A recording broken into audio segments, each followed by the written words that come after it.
আমি আপনাদেরকে বেশি সময় কষ্ট দিব না, যেহেতু জুমার রাত, আমাদেরকেও যাইতে হবে, আগামীকাল জুমা আছে। তা অল্প কিছু সময় কিছু কথা বলবার লক্ষ্যে পবিত্র কোরআনুল কারীমের দুইটা আয়াত ও রাসূল আকরাম সাল্লাল্লাহু আলাইহি ওয়াসাল্লামের অগণিত হাদিস থেকে দুইটা হাদিস পাঠ করছি। আল্লাহ তাআলা তৌফিক দেন কিছু কথা বলবার, যেগুলো আমাদের সবার দুনিয়া এবং আখিরাতের জন্য কল্যাণ করা হয়। সকলে জবান খুলে বলি আমিন।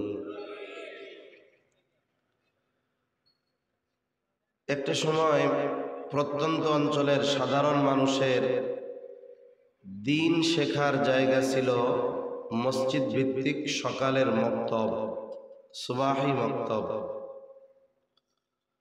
আমরাও আমাদের ছোটবেলা দেখছি যে প্রত্যন্ত অঞ্চলে গ্রামের মধ্যে ওইরকম মাদ্রাসা ছিল না। আলহামদুলিল্লাহ, নুরানি মাদ্রাসার কল্যাণে এখন এমনও আছে, আমাদের এক গ্রামে 4টা মাদ্রাসা আছে। 4টা মাদ্রাসা আছে 1-1.5 কিলোমিটারের ভিতরে, 4-5টা মাদ্রাসা।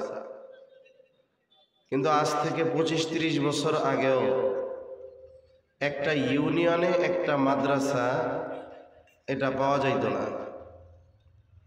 অনেক দূরে দূরে শহরে, থানা শহরে, কোথাও বা জেলা শহরে মাদ্রাসা, এছাড়া আর মাদ্রাসা নাই।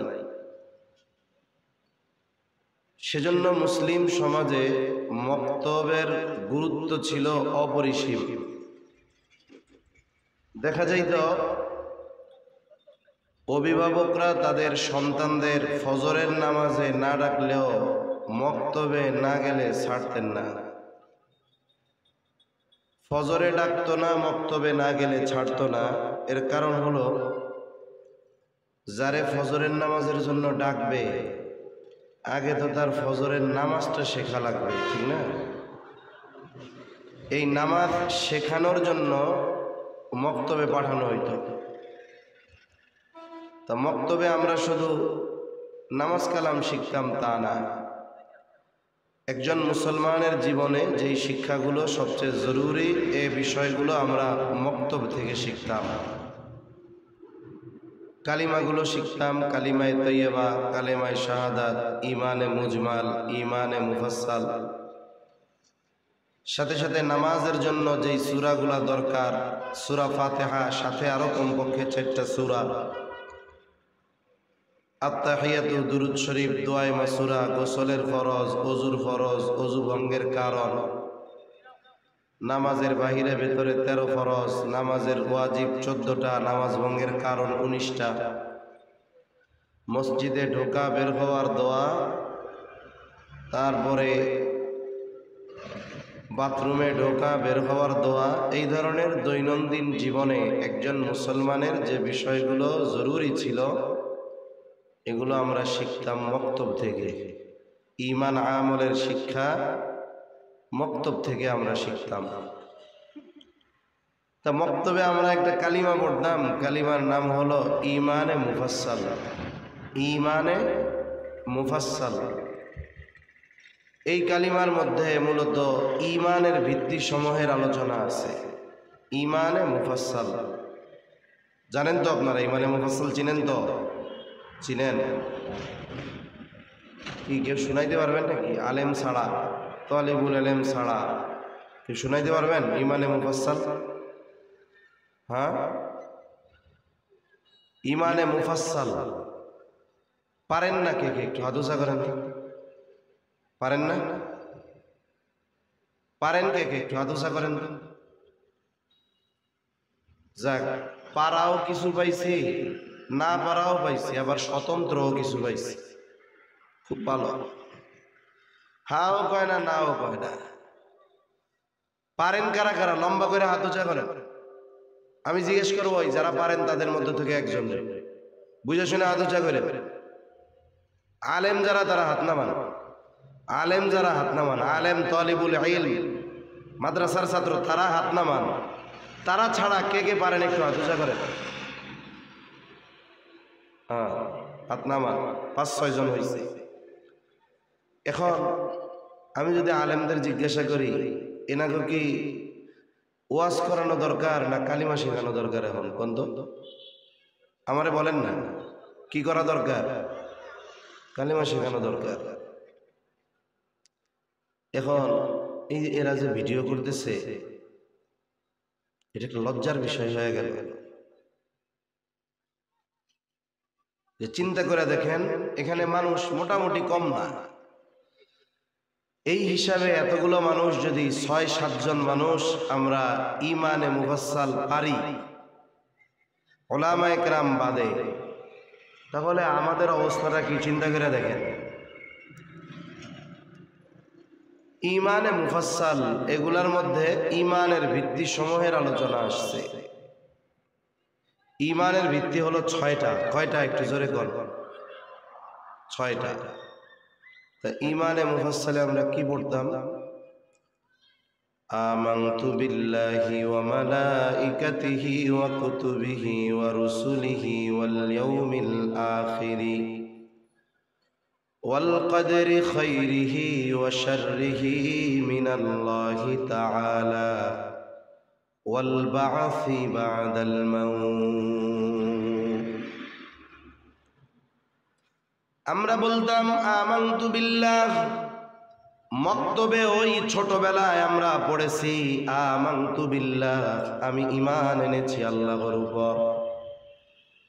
ওয়া মালাইকাতিহি, আমি ঈমান এনেছি তার ফেরেশতাগণের উপর। ওয়া কুতুবিহি, আমি ঈমান এনেছি তার কিতাব সমূহের উপর। ওয়া রুসুলিহি, ঈমান এনেছি তার রাসূলগণের উপর। ৫ নম্বর ওয়াল ইয়াউমিল আখিরি, ঈমান এনেছি আমি আখিরাত তথা পরকালের উপর। ৬ নম্বর ওয়াল কদরি খাইরিহি ওয়া শাররিহি মিনাল্লাহি তাআলা, আমি ঈমান এনেছি যে তাকদীরের ভালো মন্দ আল্লাহর তরফ থেকেই হয়। এই ঈমানে মুফাসসালে আমরা আরেকটা বিষয় বেশি পড়তাম, বলতাম ওয়াল বা'সি বা'দাল মাউত। ৭ নম্বর বিষয় ঈমান এনেছি মৃত্যুর উপরে পুনরুজ্জীবিত হওয়ার উপর। এইখানে ৭টি বিষয়ের কথা আছে। কয়টা বিষয়? তবে ঈমানের ভিত্তি কয়টা? ৬টা। ৭ নম্বর বিষয় ওয়াল বা'সি বা'দাল মাউত, আমি ঈমান এনেছি মৃত্যুর পরে পুনরুজ্জীবিত হওয়ার উপর। এখন বলেন তো, মরার পরে আবার আমাদেরকে জীবিত করা হবে, এই ব্যাপারে কোনো সন্দেহ আছে নাকি? তবে মরার পরে আবার জীবিত করা হবে, এটা পরকালে না ইহকালে? দুনিয়ায় না আখিরাতে? তাহলে মৃত্যুর পরে পুনরুজ্জীবিত হওয়া এটা আখিরাতের সাথে সম্পৃক্ত বিষয়। আর ৫ নম্বরে আমি আপনি বলেছি আমি ঈমান এনেছি আখিরাতের উপর। তার মানে যেই ব্যক্তি আখিরাতের উপরে ঈমান আনে, সে অটোমেটিকলি মৃত্যুর উপরে পুনরায় জীবিত হওয়ার উপরেও ঈমান আনে। এই হিসাবে ৭ নাম্বারটা ৫ নাম্বারের মধ্যে আছে। এই দুইটা মিলে একের মধ্যে ২, এই দুইটা মিলে হলো ১, আর বাকি আছে ৫। তাহলে ৫ আর ১ কত হয়? ঈমানের ভিত্তি কয়টা? ৬টা। এই ৬টার মধ্যে একটা হলো ওয়া রুসুলিহি, ঈমান এনেছি রাসূলগণের উপর। রাসূলগণের উপরে ঈমান এনেছি, আল্লাহর প্রতি ঈমান এনেছি, তার জাত সিফাত সবকিছুর উপরে ঈমান এনেছি। ওয়া মালাইকাতিহি, তার ফেরেশতাগণের উপরে ঈমান এনেছি। ওয়া কুতুবিহি, তার নাজিলকৃত কিতাব সমূহের উপরে ঈমান এনেছি।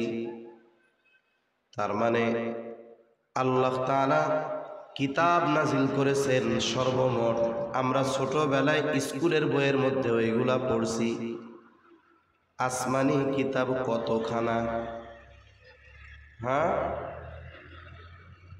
১০৪ খানা।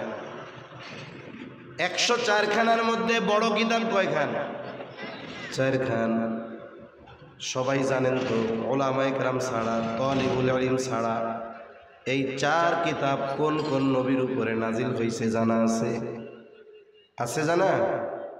আচ্ছা, এক জায়গায় জিজ্ঞাসা করছি, আল্লাহু আকবার, একজন লোক কইতে পারল না এই চার কিতাব কোন চার নবীর উপরে নাজিল হয়েছে। একটা লোক বলতে পারে নাই, উলামায়ে কেরাম ছাড়া। কারণ ওনারা তো সম্মানিত মানুষ। অনেক সময় আলেমরা ওয়াজ মাহফিলে আসে, ওনারা আসেন ঘুরেন, এটাই যথেষ্ট। কারণ আমরা কি বলবো, শ্রোতা কয়েক ক্লাসের হয়। এক ক্লাসের শ্রোতা হলো যে যখনই আয়াত আর হাদিস পড়ে উনি বোঝে যে কোন বিষয়ে কথা বলবে, এনারা হলেন উলামায়ে কেরাম। এরপরে ওনারা বইসা থাকে, যে কথাগুলো ওনার জানা, এরপরে ওনারা বইসা থাকে কেন?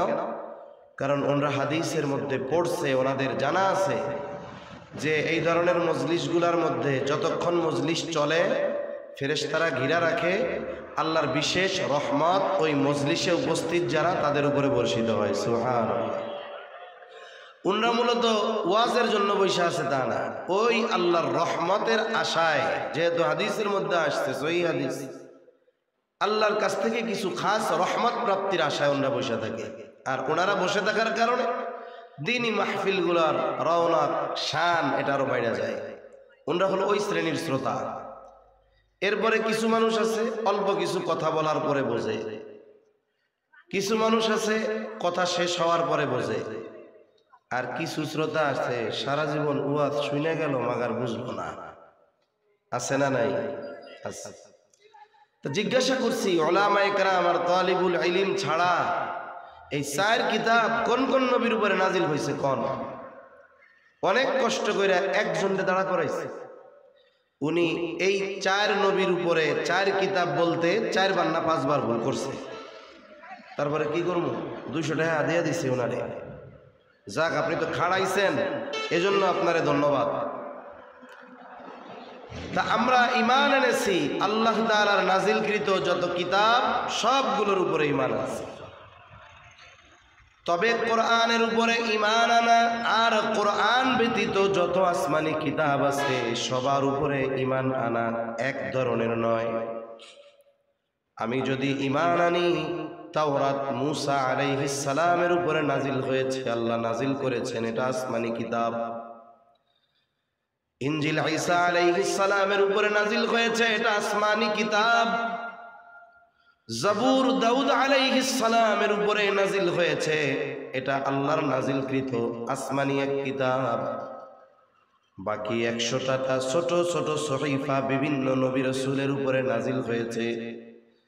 এই যে মৌখিক বিশ্বাস আর আন্তরিক বিশ্বাস আর মৌখিক স্বীকৃতি যথেষ্ট হয়ে যায়, কিন্তু কেউ যদি কোরআনের ব্যাপারে শুধু বলে কোরআন মুহাম্মাদুর রাসূলুল্লাহ সাল্লাল্লাহু আলাইহি ওয়াসাল্লামের উপরে নাজিল হয়েছে, এটা আসমানি কিতাব, আমি মুখে বললাম অন্তরে বিশ্বাস করলাম কিন্তু কোরআনের উপরে আমল করলাম না, তাহলে কোরআনের উপরে ঈমান আনা পরিপূর্ণ হবে না। এখন তাওরাত যদি কেউ পায়, গোটা পৃথিবীর কোথাও তাওরাত বলেন, ইনজিল বলেন, জবুর বলেন, আল্লাহ কর্তৃক যেই কিতাবগুলো ওই নবীদের উপরে নাজিল হয়েছিল, নির্ভুল সঠিক তাওরাত, ইনজিল, জবুর পৃথিবীর কোথাও আছে? জোরে বলেন আছে? নাই। নাই। কেন নাই? না থাকার কারণ হলো এই সমস্ত কিতাবের হেফাজতের দায়িত্ব আল্লাহ তাআলা ওই সময়ের নবী রাসূল, আলেম যারা ছিলেন, ফকিহ যারা ছিলেন তাদের দিয়েছিলেন। নবীরা এই কিতাব অনুসারে মাসলা মাসাইল ফতোয়া দিতেন। তারা দুনিয়া থেকে চলে গেছেন, এরপরে তার অনুসারী অনুগামী যারা আলেম ওলামা ছিল আস্তে আস্তে ওই কিতাবরে নিজেদের মন মতো বানায় নিছে। এক সময় কিতাবের মন মতো, কিতাবে যা ছিল সেই অনুযায়ী মাসালা দিত, কিন্তু সময়ের সাথে সাথে কিতাবকে বানায় নিছে মানুষ তার মন মতো। বানাইতে পারছে কেন? কারণ তাওরাত ইনজিল এগুলোর হেফাজতের দায়িত্ব আল্লাহ নেন নাই। এটা আমার কথা না, এটা আল্লাহর কথা। আল্লাহ তাআলা বলেন, ইন্না আনজালনাত তাওরাতা ফিহা হুদাও ওয়া নূর ইয়াহকুমু বিহান নাবিয়্যুনা আল্লাযীনা আসলামু লিল্লাযীনা হাদু ওয়ার রাব্বানিয়্যুনা ওয়াল আহবারু বিমাস্তুহফিযু মিন কিতাবিল্লাহ। আল্লাহ তাআলা রব্বানি যারা ছিল, তারপরে যারা ফকিহ ছিল, যারা আলেম ছিল, তারা এই কিতাব অনুসারিত ফতোয়া দিত, সাথে সাথে বিমাস্তুহফিযু মিন কিতাবিল্লাহ, আল্লাহর ওই কিতাব সমূহ হেফাজতের দায়িত্ব তাদের উপরে ছিল। তারা কি করছে? যেটা নিজেদের ভালো লাগে নাই ওইটা কাটছে, ওই জায়গায় নিজেদের মন মতো কথা ঢুকায়া দিছে।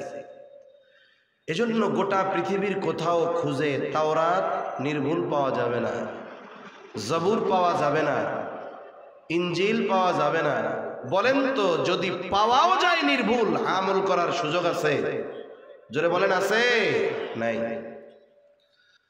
কিন্তু কোরআনের উপরে ঈমান শুধু এইটুকু আনলে হবে না। কোরআনের উপরে ঈমানের পূর্ণ পরিচয় যদি দিতে হয়, তাহলে কোরআনের উপরে আমাদের আমল করতে হবে। আর কোরআন যে নির্ভুল, এটা কেন? আল্লাহ তাআলা কোরআনুল কারীমের মধ্যে বলেন, ইন্না নাহনু নাযালনায যিকরা ওয়া ইন্না লাহু লাহাফিযুন। আল্লাহ তাআলা বলেন, আমি এই জিকির, আমি এই কোরআন নাজিল করেছি, আর হেফাজতের দায়িত্ব আমি আল্লাহর। সুবহানাল্লাহ। কোন শুধুমাত্র কোরআনের লিখিত বিষয়গুলোর হেফাজতের জিম্মাদারি আল্লাহ নিয়েছেন এমনটা নয়। কোরআনের যেমন শব্দ, অর্থ, ব্যাখ্যা সব কিছু হেফাজতের দায়িত্ব যিনি নিয়েছেন তিনি কে? শুধু যে কোরআনের ওই যে কপিটা আছে আল্লাহ এটার হেফাজত করবে তা না, বরং কোরআনের অর্থ, মর্ম, ব্যাখ্যা, তাফসীর সব কিছু হেফাজতের দায়িত্ব কার? এ কথাও আল্লাহ বলছে। প্রাথমিক দিক যখন ওহী নাজিল হয়, নবীজি সাল্লাল্লাহু আলাইহি ওয়াসাল্লাম, জিবরাইল আলাইহিস সালাতু ওয়াস সালাম যখন ওহী তিলাওয়াত করে শুনাইতেন, উনি তাড়াহুড়ো করে ব্যস্ত হয়ে যাইতেন, বারবার তিনি জবানকে আওড়াইতেন।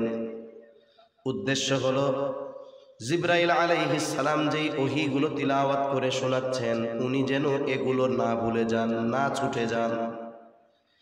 এই জন্য রাসূল আকরাম সাল্লাল্লাহু আলাইহি ওয়াসাল্লাম তাড়াহুড়ো করতেন, জবানকে তিনি বারবার আওড়াইতেন যেন ভুলে না যান, ছুটে না যায়।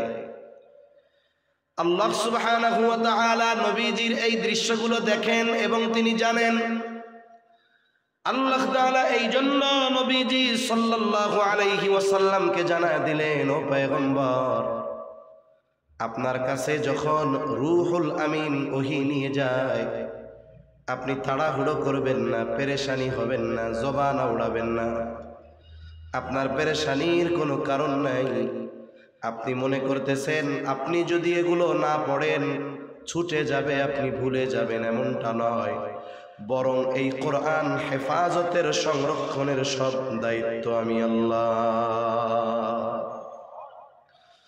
আল্লাহ তাআলা বলেন, লা তুহাররিক বিহি লিসানাকা লিতা'জালা বিহি ইন্না আলাইনা জামআহু ওয়া কুরআনা।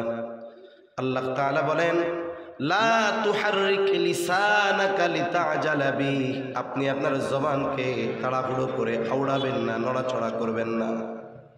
আপনার ওইভাবে তাড়াহুড়ো করে পড়ার কোনো প্রয়োজন নাই।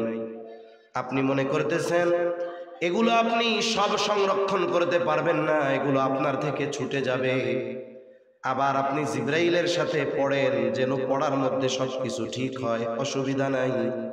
আল্লাহ বলেন, ইন্না আলাইনা জামআহু ওয়া কুরআনা, এই কোরআন জমা করা সংরক্ষণ করার দায়িত্ব যেমন আমার, এই কোরআন আপনাকে পড়িয়ে দেওয়ার দায়িত্ব আমি আল্লাহ।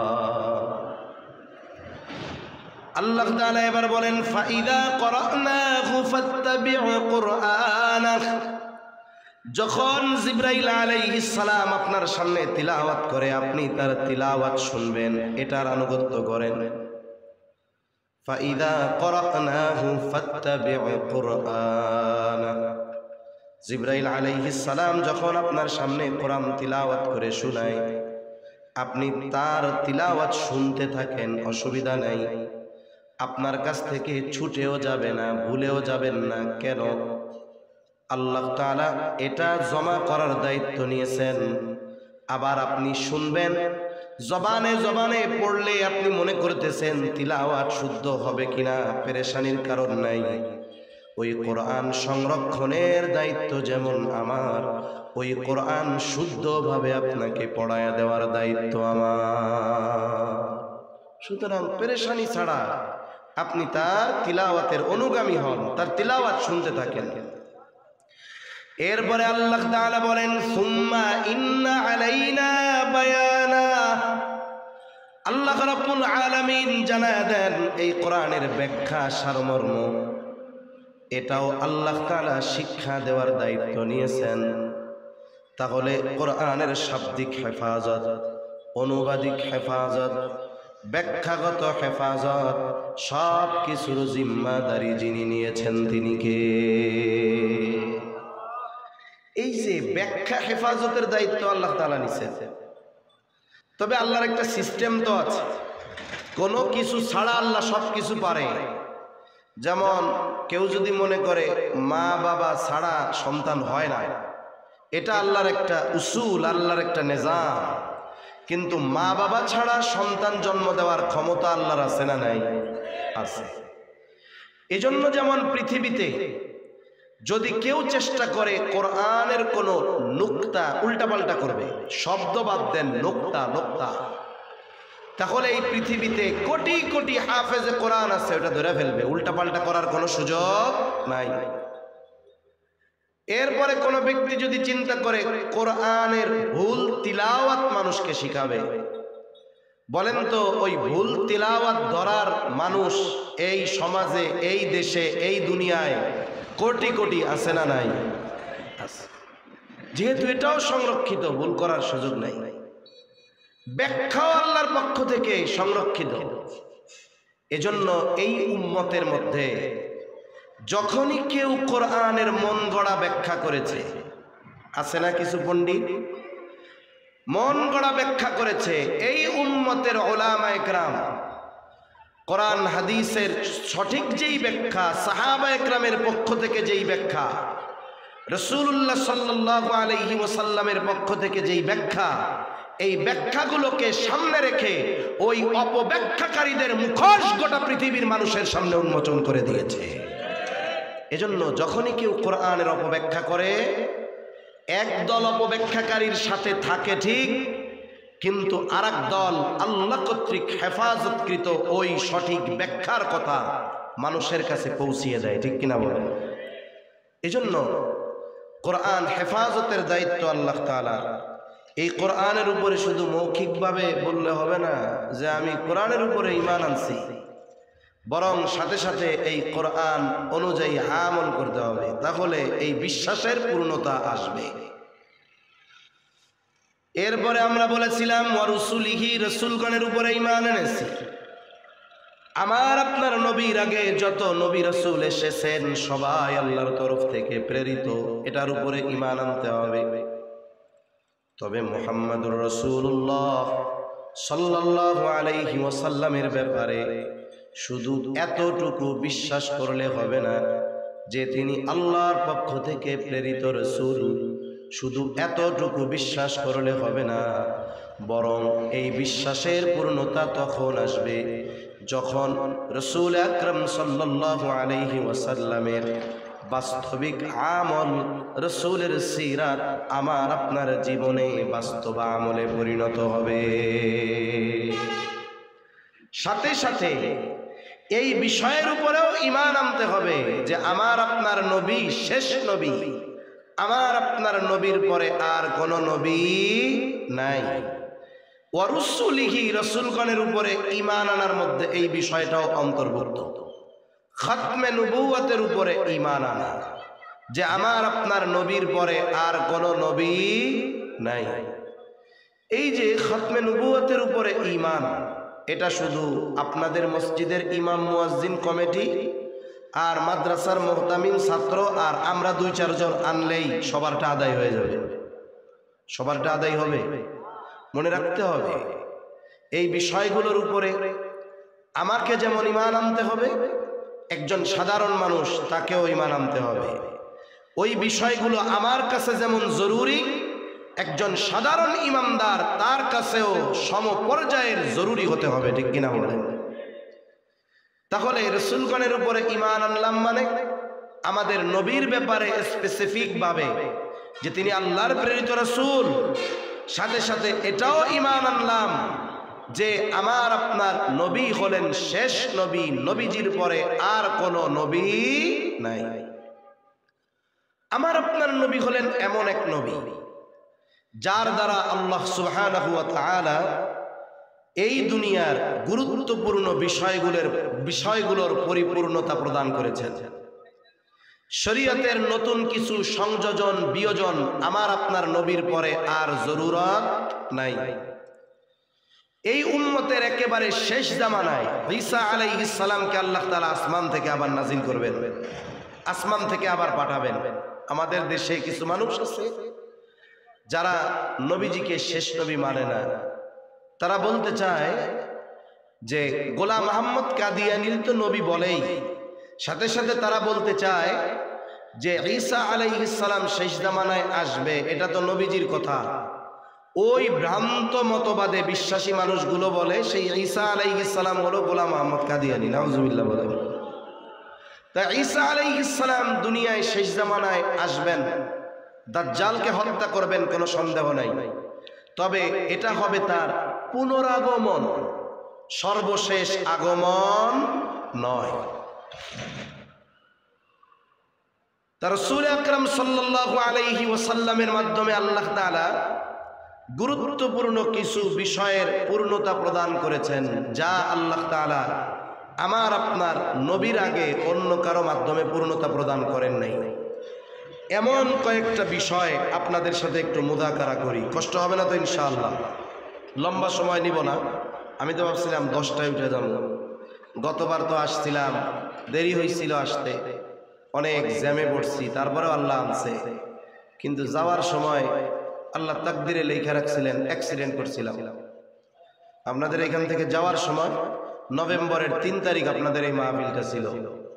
মাহফিল শেষ করে যাওয়ার সময় একেবারে বাসার কাছাকাছি নবীনগর অ্যাক্সিডেন্ট হয়েছে গাড়ি। আল্লাহ তাআলা হেফাজত করছে, আমাদের তেমন কিছু হয় নাই। গাড়ির ক্ষয়ক্ষতি হয়েছে। তারপর পরবর্তীতে যখন আবার এই জায়গার কথা বলছে, শফিপুরের কেন্দ্রীয় মসজিদের ইমাম খতিব মুফতি সাইফুল্লাহ বেলালী ভাই, গতবারও উনি বলছিলেন। তা আমি চিন্তা করছি যাবো না, ওই জায়গায় আসতে যাই অ্যাক্সিডেন্ট হয়েছে, যাবো না। তো পরে চিন্তা করলাম এজন্য তো আর ওই মাহফিলার কর্তৃপক্ষ দায়ী না, এটা তো আমার তাকদীর। ওয়াল কাদরি খাইরিহি ওয়া শাররিহি মিনাল্লাহি তাআলা। কিন্তু আমরা তো মানুষ, কিছু উল্টাপাল্টা চিন্তা ভাবনা তো আসে। তারপরে চিন্তা করলাম না, যাইতে যেহেতু মন চাইতেছে না, তাহলে যাইতে হবে। নাইলে আমার যে নফসে যে ওয়াসওয়াসা দিছে ওরে জয়ী হইতে দেওয়া যাবে না। না হলে বৃহস্পতিবারের প্রোগ্রাম অধিকাংশ সময় মসজিদে যাইতে যে জায়গা থেকে সুবিধা আমি সেদিকে রাখার চেষ্টা করি, একটু সুবিধা হয় আর কি, যেহেতু আজকে জুমার রাত। তাহলে নবীজির মাধ্যমে আল্লাহ তাআলা গুরুত্বপূর্ণ বেশ কিছু বিষয়ের পূর্ণতা প্রদান করেছেন। এর মধ্যে কয়েকটা বিষয় আমরা জানি। 1 নাম্বার, আল্লাহ তাআলা আমার আপনার নবীর মাধ্যমে এই শরীয়তকে পূর্ণতা প্রদান করেছেন। শরীয়তে ইসলাম এটা পূর্ণাঙ্গ এক জীবন ব্যবস্থা। আমরা ওই যে বলি আমাদের দিন কি, জবান খুলে বলেন তো, আরো জোরে বলেন, আমাদের দিন কি? দিন ইসলাম। ইসলাম মানে এমনটা নয় যে নামাজ রোজা হজ যাকাত এইরকম কিছু বিষয়, শুধু তাই না, ইসলামের মধ্যে অপরিহার্য গুরুত্বপূর্ণ বিষয় এইগুলো, সাথে সাথে ইসলাম এমন এক পূর্ণাঙ্গ জীবন ব্যবস্থা, মানব জীবনের শুরু থেকে নিয়ে শেষ পর্যন্ত, জন্ম থেকে নিয়ে কবর পর্যন্ত একেবারে সব ধরনের সমস্যার সমাধান ইসলামে আছে না না? অর্থনৈতিক বলেন, রাজনৈতিক বলেন, রাষ্ট্র পরিচালনা বলেন, সমাজনীতি বলেন, পরিবার নীতি বলেন, সব জায়গায় ইসলামের সমাধান আছে না নাই? শুনেন, যে যেই দল করেন, পার্টি করেন, যা করেন করেন, সেটা পরের হিসাব। তবে এইটা বললেন না যে ইসলামে রাজনীতি নাই, এটা বলে তাহাজ্জুদ গুজারিও হন। আপনি যদি এই বিশ্বাস করেন যে ইসলামে রাষ্ট্র পরিচালনা নাই, আপনি তাহাজ্জুদ পড়েন, আমি বললাম আপনি বেঈমান, কোনো সন্দেহ নাই। আপনি মানতে না পারেন, তবে বিশ্বাস করেন যে হ্যাঁ ইসলামে সব আছে, কিন্তু আমরা মানতে পারতেছি না, আমাদের ব্যর্থতা। তাহলে মোটামুটি গুনাহগার হইলেও চিরস্থায়ী জাহান্নামে যাওয়া লাগবে না। কিন্তু তাহাজ্জুদ, আওয়াবিন, ইশরাক, আইয়াম বীজের রোজা, সোম বৃহস্পতিবারের রোজা রাইখা যদি আপনি বলেন কোরআনে অর্থনীতি নাই, কোরআনে সমাজনীতি, পৌরনীতি, রাজনীতি নাই, তাহলে আমি বলবো ওই তাহাজ্জুদ, আওয়াবিন, ইশরাক ও কসু দিয়া কোনো দাম নাই। ঠিক কিনা বলেন? কোনো দাম নাই। সেজন্য মনে রাখতে হবে, ইসলাম কমপ্লিট কোড অফ লাইফ। মানব জীবনের এমন কোন বিষয়টা নাই যে ইসলামে নাই? সব আছে না নাই? জোরে বলেন। এটা আমার ঈমান, মনে রাখতে হবে, ঈমান। রাসূলুল্লাহ সাল্লাল্লাহু আলাইহি ওয়াসাল্লামের মাধ্যমে আল্লাহ তাআলা শরীয়তে ইসলামকে পূর্ণতা দিয়েছেন। তাফসীরের মধ্যে আসছে, একদিন এক ইহুদি খলিফাতুল মুসলিমিন হযরত ওমর রাদিয়াল্লাহু তাআলা আনহুর কাছে আসছে। আসার পরে বলে, খলিফাতুল মুসলিমিন, আপনাদের কোরআনে এমন একটা আয়াত আছে, ওই আয়াত যদি তাওরাতে নাজিল হতো, মুসা আলাইহিস সালামের উপরে নাজিল হতো, তাহলে যেই দিন নাজিল হতো ওই দিনটাকে আমরা ঈদের দিন বানায় নিতাম। হযরত ওমর রাদিয়াল্লাহু তাআলা আনহু চিন্তা করলেন, কি রে, কোন আয়াত? মুসা আলাইহিস সালামের উপরে তাওরাতে যদি নাজিল হইতো, তাহলে ওই দিনটা ওরা ঈদের দিন বানায় নিত, এটা কোন আয়াত? ওমর রাদিয়াল্লাহু তাআলা আনহু জিজ্ঞাসা করলেন, কোন আয়াত সেইটা যেটা যদি মুসা আলাইহিস সালামের উপরে নাজিল হইতো ওই দিনকে তোমরা ঈদের দিন বানায় নিতা? বলে, সেই আয়াত আপনাদের কোরআনে আছে, আপনারা তিলাওয়াত করেন। আয়াতটা হলো, আল-ইয়াউমা আকমালতু লাকুম দীনাকুম ওয়া আতমামতু আলাইকুম নি'মাতি ওয়া রাদিতু লাকুমুল ইসলাম দীনা। আল্লাহ রাব্বুল আলামিন বড় একটা আয়াতের অংশ এটা। আল্লাহ তাআলা বলেন, আল-ইয়াউমা আকমালতু লাকুম দীনাকুম, আজকে আমি তোমাদের জন্য তোমাদের দ্বীনকে পরিপূর্ণ করে দিলাম। এখন বলেন, আমাদের দ্বীন কি? সবাই মনে হয় জানেন না। আমাদের দ্বীন কি? জোরে বলেন, আরো জোরে বলেন, দ্বীন কি? আল্লাহ তাআলা বলেন, আজকে আমি তোমাদের জন্য তোমাদের দ্বীন পরিপূর্ণ করে দিলাম। আমাদের দ্বীন হলো ইসলাম। আল্লাহ তাআলা বলেন, ওয়া রাদিতু লাকুমুল ইসলাম দীনা, আর তোমাদের জন্য দ্বীন হিসাবে আমি ইসলামকেই মনোনীত করলাম। দ্বীন শব্দের অর্থ হলো জীবন ব্যবস্থা। কি ব্যবস্থা? জোরে বলেন, জীবন ব্যবস্থা। এই পৃথিবীতে অনেক পদ্ধতির জীবন ব্যবস্থা আছে। সমাজতন্ত্র এটা একটা জীবন ব্যবস্থা, গণতন্ত্র একটা জীবন ব্যবস্থা, রাজতন্ত্র একটা জীবন ব্যবস্থা। অনুরূপভাবে ইসলাম এটাও একটা জীবন ব্যবস্থা। পৃথিবীতে অন্যান্য যত জীবন ব্যবস্থা আছে সবগুলার পরিবর্তন, সংযোজন, বিয়োজন হয়েছে, কিন্তু ইসলাম এমন এক পূর্ণাঙ্গ জীবন ব্যবস্থা আল্লাহ তাআলা যেই দিন এই ঘোষণা দিয়েছেন, ওই দিন থেকে কিয়ামত পর্যন্ত এই জীবন ব্যবস্থার মধ্যে কোনো সংযোজন বিয়োজনের প্রয়োজন হবে না। এখন আমরা ওই জীবন ব্যবস্থার উপরে চলতে পারি না, এটা আমাদের ব্যর্থতা, ঠিক না?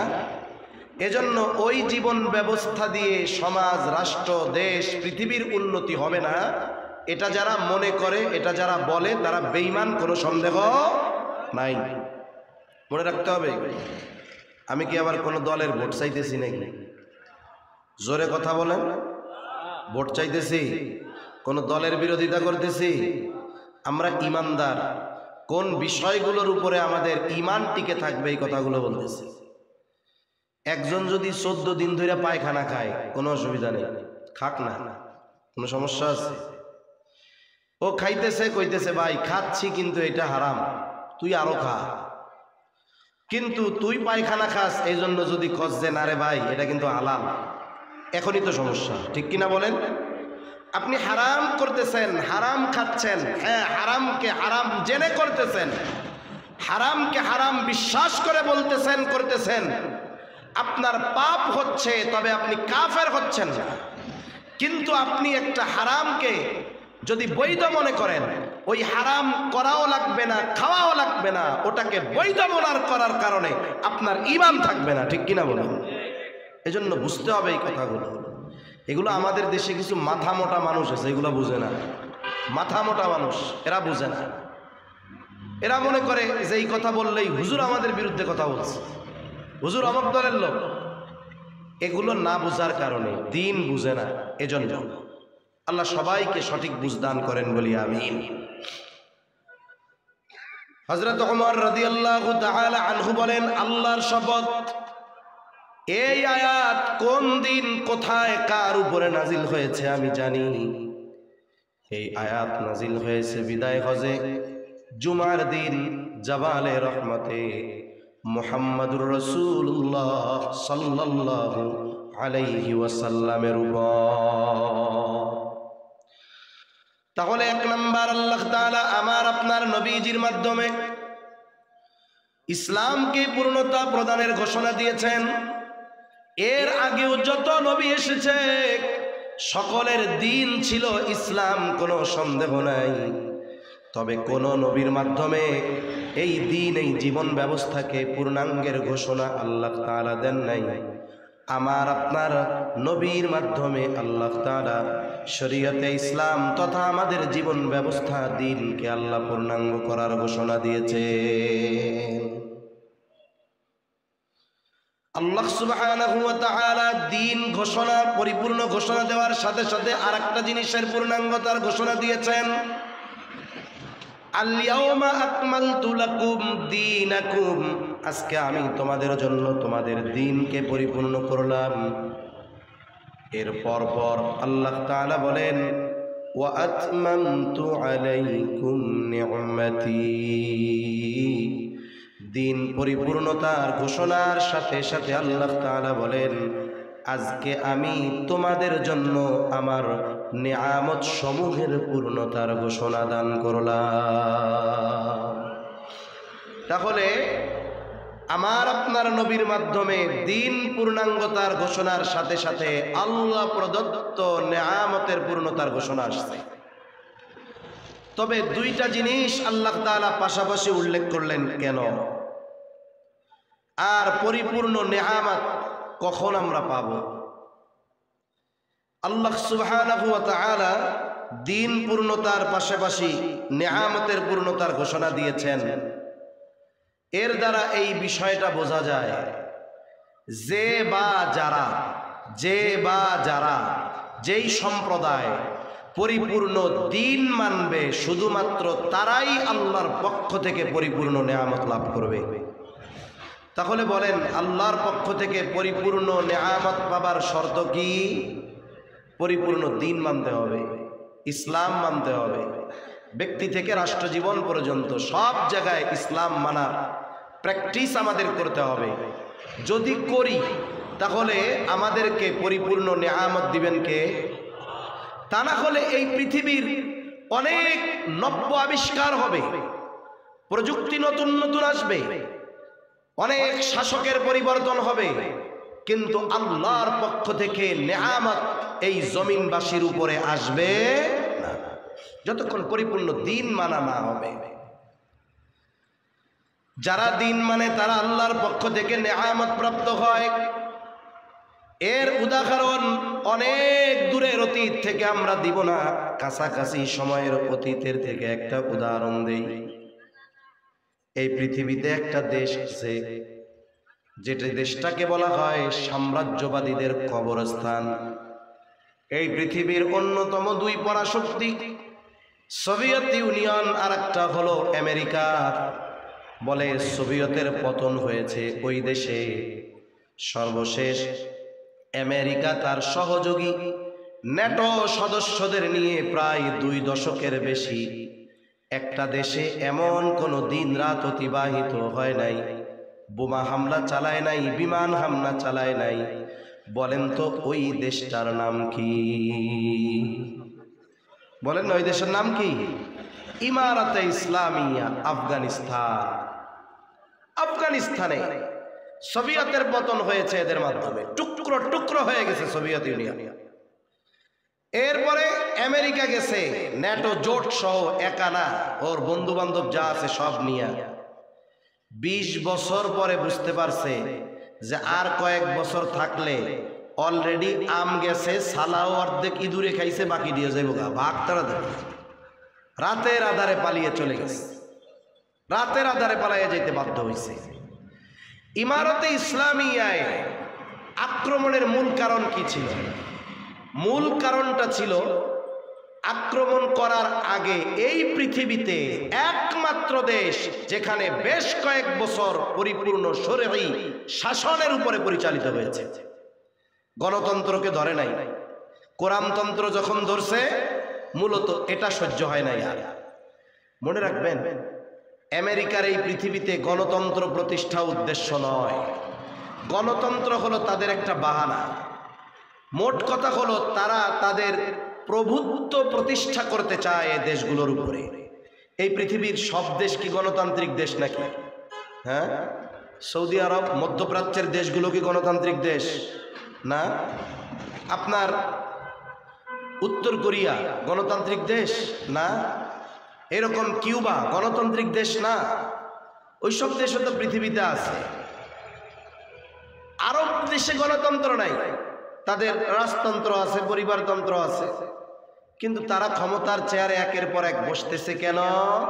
বলে আমেরিকার প্রভুত্বকে যখন মেনে নিয়েছে তখন তাদের এই চেয়ার টিকায় রাখার দায়িত্ব তারা নিছে। কথা বুঝেন নাই মনে হয়, নাকি মাথার উপর দিয়া যায় কথা? আবার রাত 12টা, 12:30, 11:30টার সময় এই কথা না কইয়া হুজুর একটু কানে হাত দিয়ে টান দেন তো, ছতা মাথা এগুলো ভাল লাগে না। আমারও এত রাত্রে আর কথা কইতে ভাল লাগে না, কারণ মানুষের বুঝ নেওয়ার ক্ষমতা রাত 11টার পরে থাকে না। রাত 11টার পরে ওয়াজ লাগবে হলো মৌলানা আব্দুল খালেক শরীয়তপুরীর ওয়াজ লাগবে, ঠিক কিনা বলেন? কানে হাত দিয়া টান দিবে, জাল টক মিষ্টি বলবে, ওনাদের ওয়াজ চলে। কিন্তু আমরা যারা চেষ্টা করি যে কিছু জিনিস শ্রোতা বুঝুক, আমরা বুঝাই, তা রাত 11টার পরে শ্রোতার চেহারার দিকে তাকাইলে মনে হয় এখন আমি শুধু ওভারলোড দিচ্ছি। ওভারলোড বুঝেন? আমাদের গ্রামের ভাষায় বলে বোঝার উপরে শাকের আটিও বোঝা। একজন বোঝা নিছে, ও যাইতেছে, বোঝা নিছে বড় একটা, আর একজন ছোট্ট একটা শাকের আটি দিয়ে কয় আমার এটা অনেক, কয় না ভাই না ভাই, এটা নেওয়া যাইব না, বোঝার উপরে শাকের আটিও বোঝা। এখন আপনারা তো দীর্ঘ 3 ঘন্টা ধরে লোড নিতেছেন, এখন আমি আবার আপনাদের লোড দিব, এটা আমারও কষ্ট লাগে।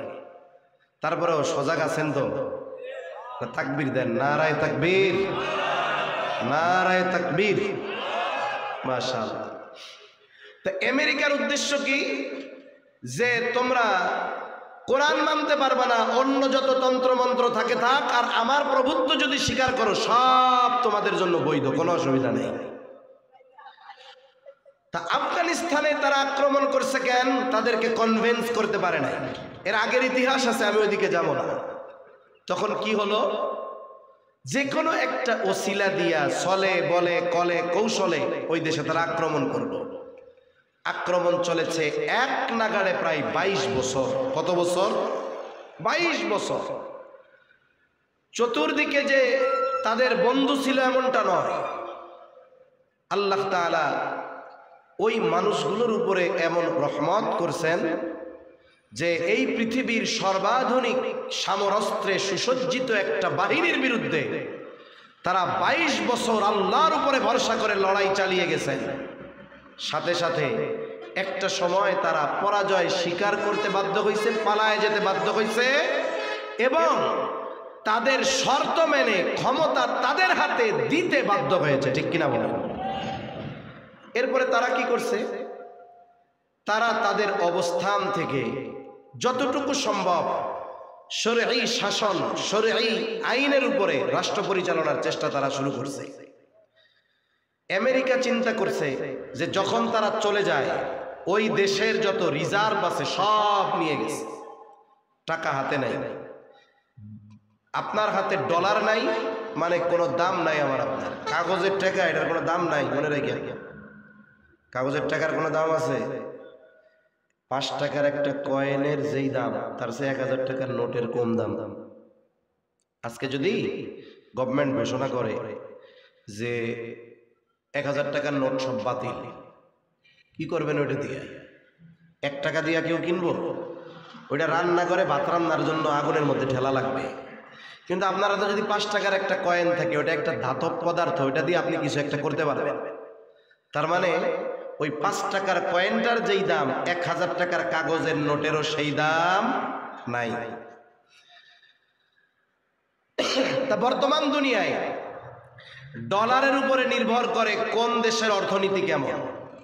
ডলারের দাম যখন বাড়ে তখন ওই দেশের অর্থনীতি দুর্বল হয়। ডলারের দাম আর তাদের দেশের টাকার মান যখন কাছাকাছি থাকে বলে অর্থনৈতিক অগ্রগতি সমৃদ্ধি হয়।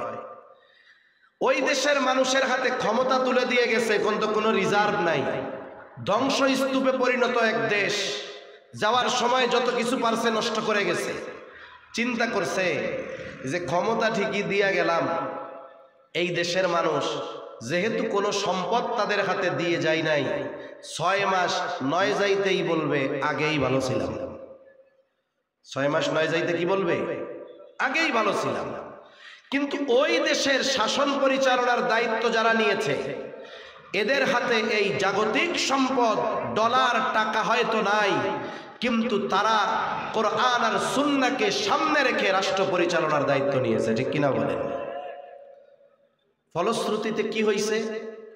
3 বছর পার হয়ে হয়তো 4 বছর চলে, এই পৃথিবীতে যেই সমস্ত মুদ্রার মান এই কয়েক বছরে সবচাইতে বেড়েছে, অর্থনৈতিক অগ্রগতি সমৃদ্ধি যাদের হয়েছে, এই পৃথিবীর 1 নম্বর দেশ ওই ইমারতে ইসলামী আফগানিস্তান। কি মনে করেন বাংলাদেশের টাকার চাইতে ওদের টাকার মান বেশি? খালি তো আমাগো কিছু স্থাপনা দেখাইছে আর গুড্ডু গুড্ডু লাড্ডু খাওয়াইছে, বুঝেন নাই? এটা দেখাচ্ছি, এটা দেখাচ্ছি, এটা এটা এটা, কিন্তু তল দিয়ে তো গোড়া কাইটা দিছে। কিন্তু ওই দেশের টাকার মান আমাদের চাইতেও বেশি। তার মানে অর্থনৈতিকভাবে তারা আমাদের চাইতে দ্বিগুণ সমৃদ্ধ হয়েছে। আর এটা সম্ভব হয়েছে মাত্র কয় বছরের মধ্যে? 3 বছরও লাগে নাই। এটা কেন হইল? এটা হওয়ার কারণ হলো ওই দেশের মানুষ অধিকাংশ, সাথে সাথে ওই দেশের শাসক যারা, তাদের 2টা গুণ আছে। কয়টা গুণ? জোরে বলেন কয়টা? 2টা গুণ। আর আল্লাহ বলেন ওই 2 গুণ যদি কোনো সম্প্রদায়ের মধ্যে থাকে, কোনো জনপদের অধিবাসীদের মধ্যে থাকে, আল্লাহর ওয়াদা, আল্লাহ বলেন আমি তাদের জন্য আসমান আর জমিনের বরকতের দরজা সমূহ খুলে দিব। সুবহানাল্লাহ। আল্লাহ তাআলা বলেন ওয়ালাউ আন্না আহলাল কুরা আমানু ওয়াত্তাকাউ লাফাতাহনা আলাইহিম বারাকাতিম মিনাস সামাই ওয়াল আরদ। আল্লাহ তাআলা বলেন যদি ওই জনপদের অধিবাসীরা ঈমান আনে আর মুত্তাকি হয়ে যায়, লাফাতাহনা আলাইহিম বারাকাতিম মিনাস সামাই ওয়াল আরদ, আল্লাহ তাআলা বলেন তাহলে অবশ্যই আমি তাদের জন্য আসমান আর জমিনের বরকতের দরজা সমূহ খুলে দিব। তাহলে আল্লাহ তাআলার কথা হলো যে যতটুকু মানবে শরীয়ত আল্লাহর পক্ষ থেকে তার জন্য বরাদ্দ থাকবে ওই পরিমাণ নেয়ামত। আখেরি জামানে একটা সময় গোটা পৃথিবীর আনাচে কানাচে ইসলাম পৌঁছিয়ে যাবে। ঈসা আলাইহিস সালাতু ওয়াস সালাম দাজ্জালকে হত্যা করবে।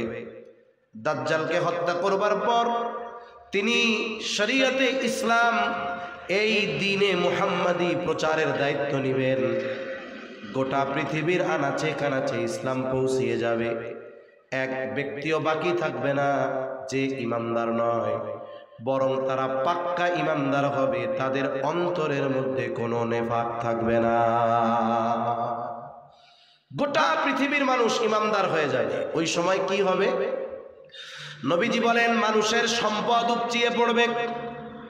ওই সময় পরিপূর্ণ দ্বীন মেনে মানুষ চলবে। আল্লাহ তাআলা পরিপূর্ণ আসমান জমিনের বরকতের দরজা সমূহ খুলে দিবে। মানুষের সম্পদ কেমন হবে? নবীজি এক হাদিসের মধ্যে বলেন, হাত্তা ইয়াকসুরা ফীকুমুল মালু ফায়াফিদু, ততক্ষণ পর্যন্ত কিয়ামত হবে না যতক্ষণ না মানুষের সম্পদ উপচিয়ে না পড়বে। এত পরিমাণ সম্পদ হবে মানুষের, গোটা পৃথিবীতে সাদকা নেওয়ার মতো একটা মানুষ থাকবে না। মানুষের মন চাইবে আমি যদি একটু মানুষের সাদকা করতে পারতাম, মন চাইবে ঠিক, সম্পদ থাকবে, মন থাকবে, কিন্তু সাদকা নেওয়ার মতো একটা মানুষ গোটা দুনিয়ায় থাকবে না। তাহলে দ্বীন পরিপূর্ণতার সাথে সাথে নেয়ামত পরিপূর্ণতার ঘোষণা দিছেন কে?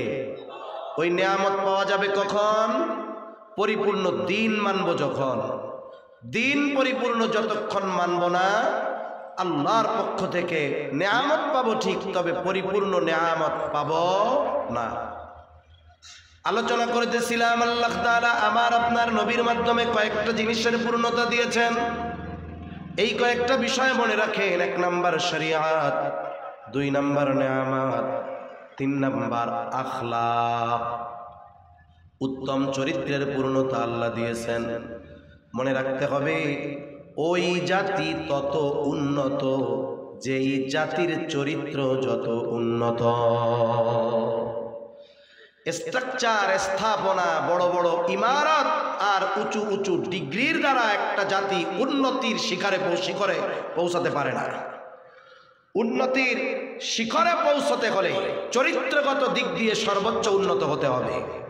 কিন্তু আফসোসের বিষয়, আমাদের দেশে চতুর্দিকে আমরা যদি খেয়াল করি, মানুষের নৈতিক অবক্ষয়, চারিত্রিক অধপতন সময়ের সাথে সাথে এত বাড়তেছে যে কয়েক যুগ পরে উত্তম চরিত্রের মানুষ খোঁজার জন্য জাদুঘরে যাওয়া লাগতে পারে। ঠিক কিনা কম? এজন্য চরিত্র বড় এক জিনিস, নৈতিকতা বড় এক জিনিস, আখলাক, উত্তম চরিত্র অন্যতম এক সম্পদ মানুষের। এজন্য রাসূলুল্লাহ সাল্লাল্লাহু আলাইহি ওয়াসাল্লাম জানায় দেন, মিজানের মধ্যে সবচাইতে ওজন হবে উত্তম চরিত্র। আবু হুরায়রা রাদিয়াল্লাহু তাআলা আনহু থেকে বর্ণিত হাদিস, নবীজিকে জিজ্ঞাসা করা হলো, ইয়া রাসূলুল্লাহ সাল্লাল্লাহু আলাইহি ওয়াসাল্লাম, মিজানের মধ্যে সবচাইতে ওজন হবে কোন আমল? নবীজি নামাজের কথা বলেন নাই, রোজার কথা বলেন নাই, হজ যাকাত কোনো কিছুর কথা বলেন নাই। নবীজি বলেন মিজানে সবচাইতে ওজন হবে উত্তম চরিত্র। এজন্য আমাদের চারিত্রিক উন্নতি দরকার। আমাদের চরিত্র কার কেমন আমরা প্রত্যেকে নিজেরা নিজের চরিত্র সম্পর্কে জানি। এজন্য বড় বড় বিল্ডিং, বড় বড় সেতু, আধুনিক স্থাপনা আর প্রযুক্তি মানুষকে উন্নতির শিখরে পৌঁছাতে পারে না। উত্তম চরিত্র মানুষকে যেখানে পৌঁছাতে পারে, প্রযুক্তি সেখানে পৌঁছাতে পারে না। এজন্য আমরা উত্তম চরিত্রের অধিকারী হব কারণ ইনশাআল্লাহ। আর এটা শিখবো কার থেকে? রাসূল সাল্লাল্লাহু আলাইহি ওয়াসাল্লামের আখলাক থেকে। তিনি পরিবারের মানুষের সাথে কেমন আচরণ করতেন, তিনি প্রতিবেশীর সাথে কেমন আচরণ করতেন, অচেনা মানুষের সাথে কেমন আচরণ করতেন, প্রতিপক্ষ শত্রু যদি হইতো তার সাথে কেমন আচরণ করতেন। এই আচরণগুলো যদি আমরা শিখি, বাস্তব জীবনে যদি প্রয়োগ করি, এটা আমাদের জন্য সফলতা আসবে। এক জায়গায় গাজীপুরে গেছি কয়েকদিন আগে। ওই জায়গায় বিএনপির বড় বড় নেতারা আছে, ওনারা আসছেন, এমপি পদপ্রার্থী বসে আছেন, বয়ান শুনতেছেন। কিছু মানুষ অনেক ভালো আছে, এনারা কোরআনের আলোচনা যখন চলে আইসা ডিস্টার্ব দেয় না। এমন মানুষ আমার জানা আছে, উনি আসছে মাহফিলের প্রধান অতিথি এমপি সাহেব, যখন আলোচনা চলতেছে আস্তে দেখা দেখা করে ওদিক দিয়ে চলে গেছে। না না না, কোরআন হাদিসের আলোচনা চলতেছে, এটা বন্ধ করে আমি কথা বলবো, এর চাইতে বড় বেয়াদবি আর কিছু হতে পারে না। আবার কিছু আছে ওইটা বন্ধ না করলে হবে না, বন্ধ কইরা ওনারে কথা বলতে দিতেই হবে। এরকম কিছু আল্লাহর বান্দা আছে না নাই? আবার কিছু কর্তৃপক্ষ আছে অতিরিক্ত তেল মালিশ করতে গিয়া এ কাজটা করে। মনে রাখবেন ভাই, আমার ব্যক্তিগত কিছু অপছন্দ আছে। যেমন একজন আলোচনা করতেছে ওয়াইজ, তিনি যেই হন, আপনার মসজিদের ইমাম হন অথবা আপনার মসজিদের খাদেম বা মুয়াজ্জিনি হন, উনি যে আলোচনা করতেছে চেয়ারে বসে, আমার বাপ দাদা আর ওনার বাপ দাদার কথা বলেন না কোরআন হাদিসের কথা বলেন? আমি কোন হনু, কে কোন হনু যে আসার সাথে সাথে ওনার বয়ান বন্ধ করে মাইকে স্লোগান দেওয়া লাগবে? এটা কে শিখাইছে? কোথায় পেয়েছেন এই বেয়াদবি? এটা কোরআনের সাথে বেয়াদবি করার শামিল। মনে রাখতে হবে এগুলো। অতিথি আসবেন, কথা বলবেন, ওনার প্রয়োজন আছে, কোনো ঘোষণা নাই, জেন্টলম্যানের মতো পাশে এসে বসবেন। আলোচকের কাছে আপনি, যিনি বয়ান করতেছেন কোরআন হাদিসের কাছে, ওনার কাছে অনুরোধ করবেন। কেমনে? কানের কাছে মুখ নিয়ে আইসে কথা কইতে দেন না, আপনি একটা চিরিকুট দিতে পারেন যে একজন মেহমান আসছেন, আপনি যদি মুনাসিব মনে করেন, যেহেতু উনি ব্যস্ত মানুষ, একটু কথা বলার সুযোগ দিয়ে যদি দেওয়া যায় ভালো হয়। আচ্ছা বলেন তো, আমি আলোচনা করতেছি, আমারও যদি কেউ এরকম একটা চিরিকুট দেয়, আমি তো একজন বিবেকবান মানুষ, আমি কি চিন্তা করবো, যাক আমি তো আজকে প্রোগ্রামে এক জায়গায়, একজন সম্মানিত ব্যক্তির 5 জায়গায়ও যাওয়া লাগে, উনি যেহেতু আসছে, আমি আমার কথাটাকে একটা স্টেপ মতো জায়গায় এনে 5টা মিনিট সময় অতিথি কথা বলবেন। এতে কি হতো, সুন্দরভাবে আমি গুছিয়ে ওনারে কথা বলার সুযোগ দিতাম। এতে কি হয় জানেন, আমরা বুঝি তো, আমরা বুঝি যখন টপ করে বয়ান চলতেছে, একজন মাইকে নিয়ে অমকের আগমন ঠাস করে 2 মুখের মধ্যে মেরে দেওয়া দরকার। এগুলো কোথায় পাইছে? উনি কোরআনের আলোচনা করতেছে, ওনার বন্ধ করার অধিকার আপনাকে কে দিয়েছে? আপনি ওনাকে বলতে পারেন যে আসছে, লেখার মাধ্যমে বলে। আর যিনি আলোচনা করতেছেন উনি কি মগা নাকি? উনি বোঝে না এতটুকু? আল্লাহ ওনার এই জ্ঞান দিচ্ছে বিধায় চেয়ারে বসার যোগ্যতা দিচ্ছে। এরপরে উনি দিলেন, উনি কথা বললো, ঠিক আছে, উনি চা খাইলো, আবার কথা শুরু হয়ে গেল, শেষ। কিন্তু কি করবে? কোরআনের আয়াত পড়তেছে, ওই সময় স্লোগান দেওয়া শুরু করবে। এই পৃথিবীর সবচাইতে বড় পীরও যদি আসে, কোরআনের কথা বলতেছে, এর মধ্যে তাকে বন্ধ করানো এর চাইতে বড় বেয়াদবি আর হতে পারে না। বন্ধ করে দেন মাহফিল, সাতার মাহফিল দিয়ে কি হবে যদি কোরআনের আজমত রক্ষা করতে না পারেন? এটা দেওয়া ফরজ। কথা বলেন না কেন? ফরজ। মিয়া অবস্থা কি হচ্ছে সারা দেশে? কিছু আল্লাহর বান্দা আছে, উনি আইসা বসছে, আমার পাশে বসছে, তা একজন এসে বলতেছে আমার কানে যে উনি আসছে, উনি চলে যায়। তা আমি বললাম আমি কথা শেষ করে দিচ্ছি, উনি এরপরে মন ভরে কথা বলবে। তা উনি ভদ্র মানুষ, বলছে না হুজুর আপনি বলতে থাকেন।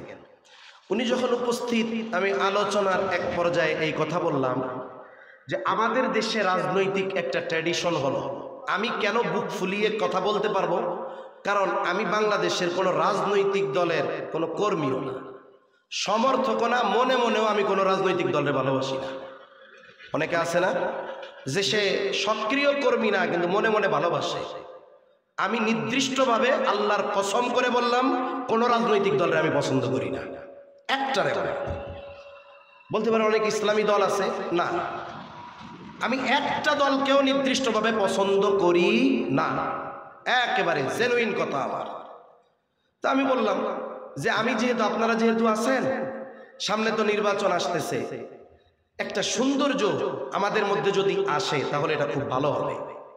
আমাদের দেশের অবস্থা হলো, যখন কোনো দলের প্রোগ্রাম হয়, ওই দলের যিনি অতিথি ওই দিনের, ওই এলাকায় ৩-৪ জন দাঁড়াইছে এমপিতে, যেই দলের প্রোগ্রাম উনি দাঁড়ায়া প্রতিপক্ষের যত বদনাম আছে সব কওয়া শুরু করে, যা করে নাই তাও কয়। কয় কি কয় না?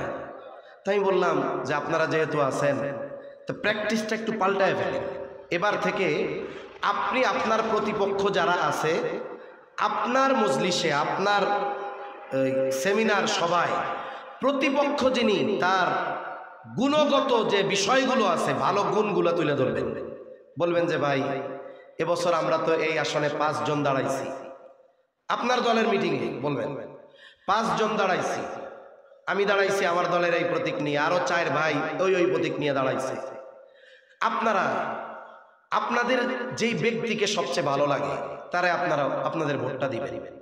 সাথে সাথে আমার সবচাইতে কঠিন প্রতিদ্বন্দ্বী ওই ভাই হতে পারে, ওনার এই ভালো গুণ আছে, উনি দান সাদকা করে, উনি অমুক মসজিদের সভাপতি, ওনার আব্বা এরকম ভালো মানুষ ছিলেন। আমি বললাম যে এই প্র্যাকটিসটা আপনারা করেন, প্রতিপক্ষের সমালোচনা, দোষ আর মিথ্যা আর ঠ্যাং কাইটা ফেলামু, হাত ভাঙা ফেলামু, এই সন্ত্রাসীমূলক বক্তব্য না দিয়ে এই ধরনের বক্তব্য দেন, আল্লাহর কসম ওই মজলিসে আপনার ভোট বেড়ে যাবে। মানুষ চিন্তা করবে যেই লোক নিজে খাড়াইয়া আর একজনের প্রশংসা করে, এ তো এই দুনিয়ার মোটামুটি ফেরেশতা সাইজের লোক, এরাই ভোটটা দেওয়া দরকার। কথা বুঝেন নাই মনে হয়?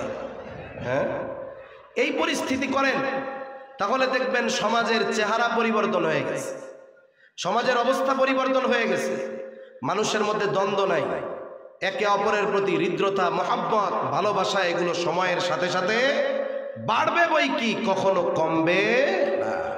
কিন্তু আফসোস আমরা মানুষে মানুষে আমাদের দ্বন্দ্ব হানাহানি এগুলো বেশি। তা যাই হোক, কোন কথার থেকে কোন দিক গেছি আমার বলতে পারি না, আল্লাহর পক্ষ থেকে যা হয়েছে বলতে চাইছিলাম তো যে যতটুকু শরীয়ত মানব ওই পরিমাণ নেয়ামত আমাদের দিবেন কে? আল্লাহ। এরপরের বিষয়টা নিয়ে বলতেছিলাম আখলাক, উত্তম চরিত্র নিয়ে। যে চারিত্রিক উন্নতি এটা একটা জাতির উন্নতির মূল বিষয়। অবকাঠামোগত উন্নতি আর প্রযুক্তিগত উন্নতি এগুলো প্রকৃতপক্ষে মানুষকে উন্নতির শিখরে পৌঁছাতে পারে না। এজন্য আমরা চরিত্র পরিবর্তনের প্র্যাকটিস করি, তাহলে দেশ জাতির পরিবর্তন হবে। তা না হলে সময়ের সাথে সাথে হায়াত শেষ হবে কিন্তু আমাদের ভাগ্য পরিবর্তন হবে না। তাহলে নবীজি সাল্লাল্লাহু আলাইহি ওয়াসাল্লামের মাধ্যমে আল্লাহ তাআলা উত্তম চরিত্রে পূর্ণতা প্রদান করেছেন। এজন্য নবীজি সাল্লাল্লাহু আলাইহি ওয়াসাল্লাম বলেন, ইন্নামা বুইসতু লিউতাম্মিমা মাকারিমাল আখলাক। নবীজি সাল্লাল্লাহু আলাইহি ওয়াসাল্লাম বলেন, আমাকে উত্তম চরিত্রে পরিপূর্ণতা প্রদানার্থে প্রেরণ করা হয়েছে।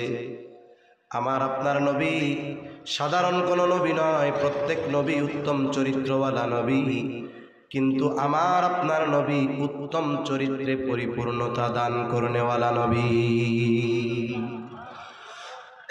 4 নম্বর, আল্লাহ তাআলা আমার আপনার নবীজির মাধ্যমে নবুয়তের পূর্ণতা প্রদান করেছেন। আমার আপনার নবী হলেন শেষ নবী।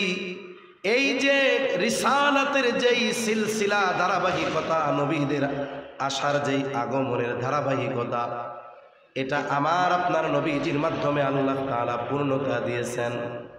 শুধু তাই না, খাতমে নবুয়তের ব্যাপারে স্বয়ং আল্লাহ তাআলা জানিয়ে দিয়েছেন, এখন যদি কেউ খাতমে নবুয়তের ব্যাপারে অস্বীকারী হয়, নিঃসন্দেহে সে বেঈমান, এ ব্যাপারে কোনো সন্দেহ নাই। আর খাতমে নবুয়তের উপরে ঈমান রাখা সবার জন্য জরুরি, সে আলেম হোক আর গায়রে আলেম হোক, এটা সবার জন্য ঈমানি দায়িত্ব। আর নবীজি যে শেষ নবী, এটা কোরআন হাদিসের সুস্পষ্ট দলিলের মাধ্যমে প্রমাণিত। আল্লাহ তাআলা কোরআনুল কারীমের মধ্যে বলেন, মা কানা মুহাম্মাদুন আবা আহাদিম মির রিজালিকুম ওয়ালাকিন রাসূলুল্লাহি ওয়া খাতামান নাবিয়্যিন আল্লাহ তাআলা বলেন, মুহাম্মদ সাল্লাল্লাহু আলাইহি ওয়াসাল্লাম তোমাদের কোনো পুরুষের পিতা নন, ওয়ালাকিন রাসূলুল্লাহ, তিনি হলেন আল্লাহর রাসূল, ওয়া খাতামান নবিয়্যিন, তিনি হলেন শেষ নবী। তাহলে মুহাম্মদুর রাসূলুল্লাহ সাল্লাল্লাহু আলাইহি ওয়াসাল্লাম হলেন শেষ নবী। ঘোষণাকার। একজন মানুষের বেঈমান হওয়ার জন্য গোটা কোরআন অস্বীকার করা লাগবে না, কোরআনের একটা সূরা অস্বীকার করার প্রয়োজন নাই, কোরআনের একটা রুকু অস্বীকার করাও লাগবে না, একটা আয়াত অস্বীকার করা লাগবে না, একটা শব্দ প্রয়োজন নাই। বলে কেউ যদি কোরআনের একটা নুক্তা, একটা অক্ষর অবিশ্বাস করে সে বেঈমান, এ ব্যাপারেও কোনো সন্দেহ নাই। তাহলে যারা সুস্পষ্ট আল্লাহর ঘোষণা, আমার আপনার নবী শেষ নবী, ছলে বলে কলে কৌশলে যে পদ্ধতিতেই হোক না কেন নবীজিকে শেষ নবী বলে মানতে চায় না, বলেন তারা ঈমানদার না কাফের?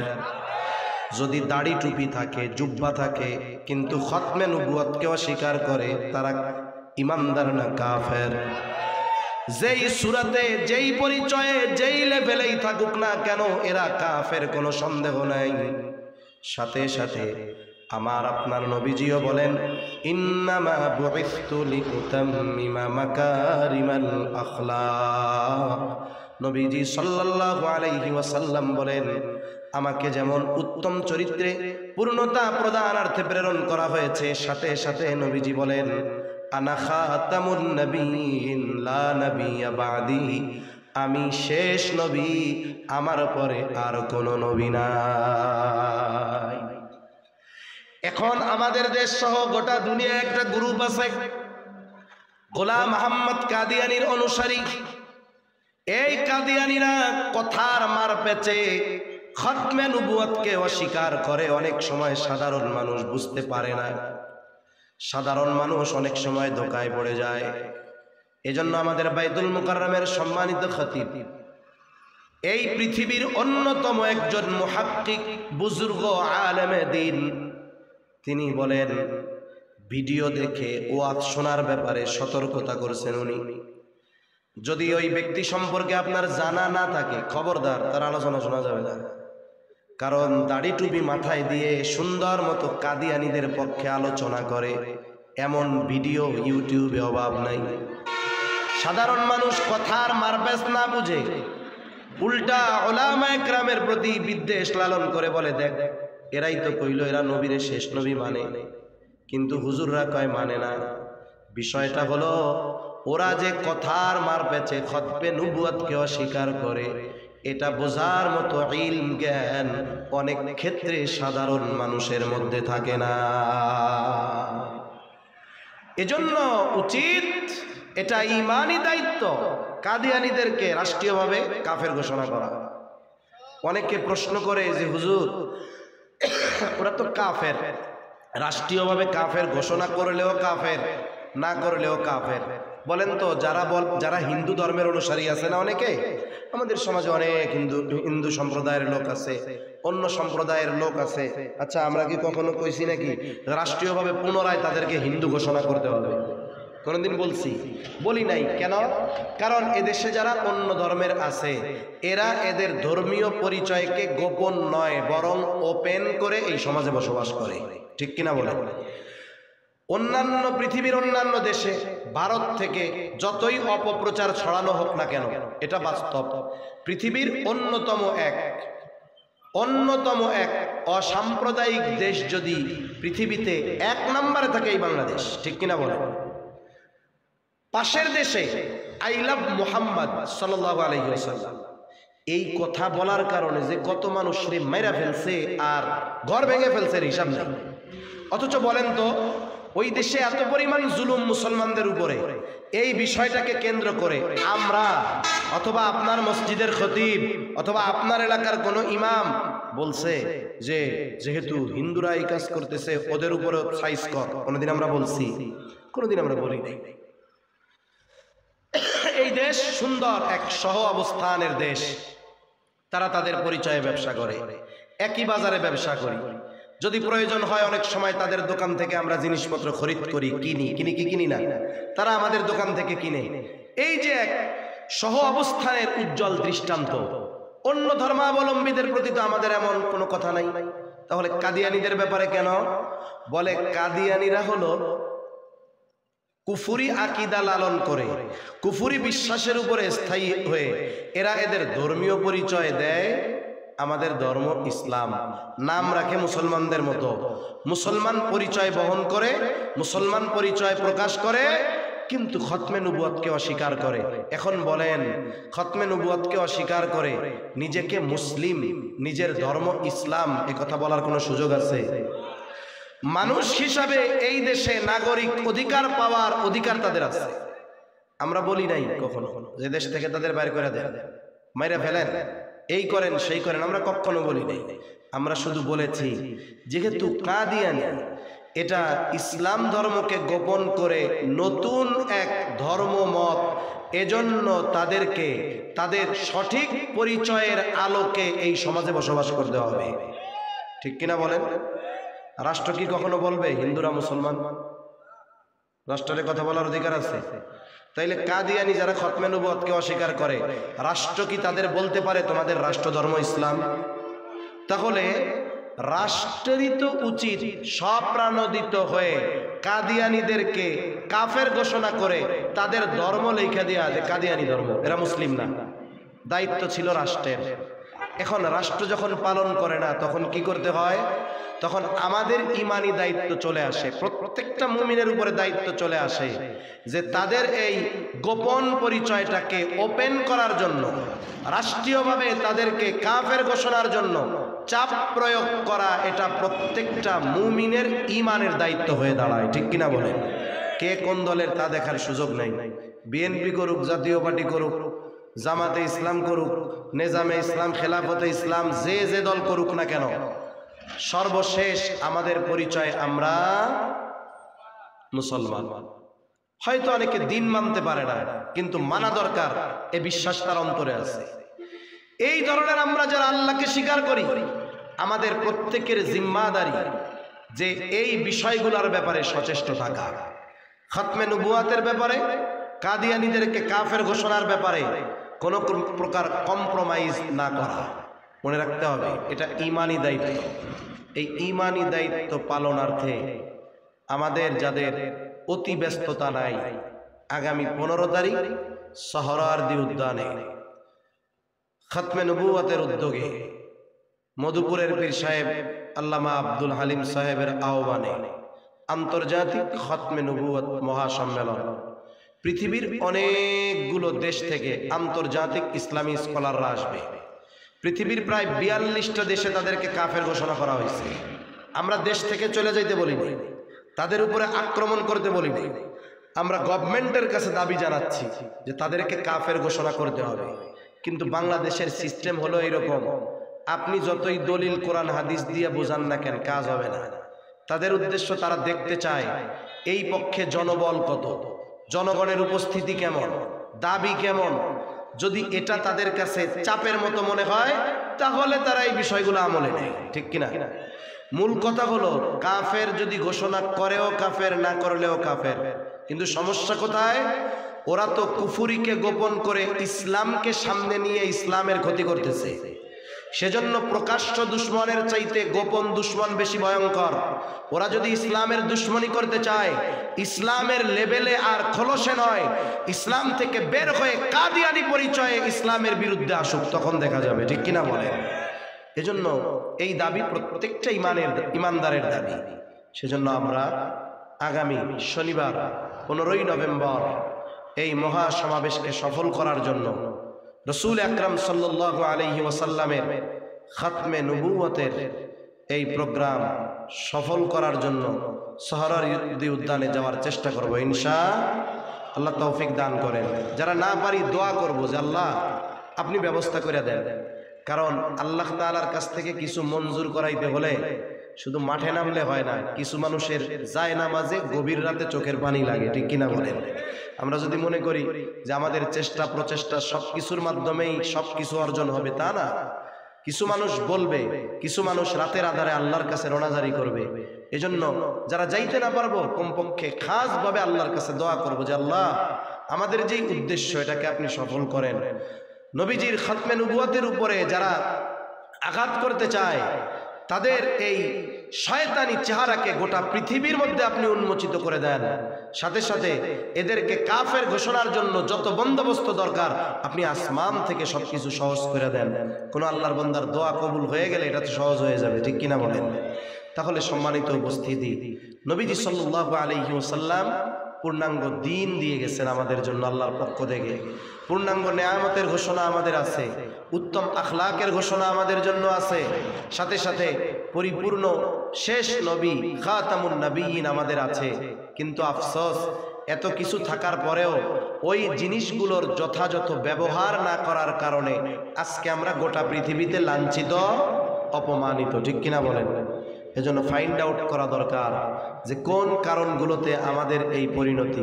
কারণগুলো বের করে যদি যথেষ্ট বা যথাযথ ব্যবস্থা আমরা নিতে পারি, ইনশাআল্লাহ এই মুসলমানেরা আবার পৃথিবীতে মাথা উঁচু করে আমরা দাঁড়াবো।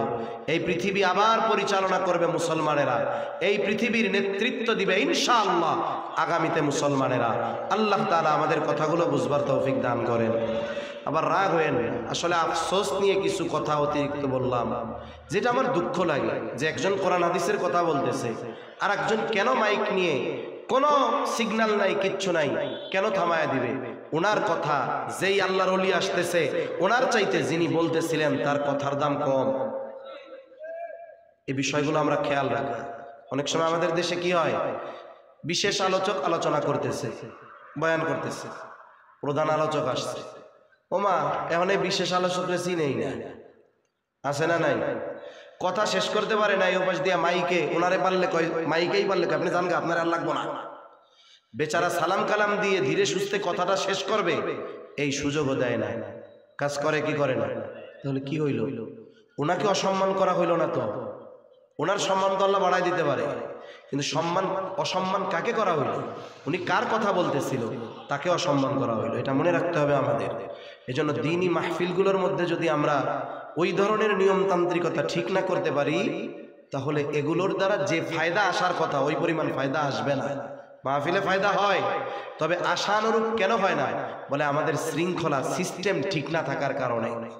কেউ কষ্ট পায়েন না, কষ্ট পাইলে মাফ করে দিয়েন। আমি আমার স্বার্থ, আমার রাগ থেকে বলি নাই, আল্লাহর জন্য বলছি। আল্লাহ সুবহানাহু ওয়া তাআলা আমাদের কথাগুলো বুঝবার তৌফিক দান করেন, আমিন। ওয়া আখিরু দাওয়ানা আলহামদুলিল্লাহি রাব্বিল আলামিন।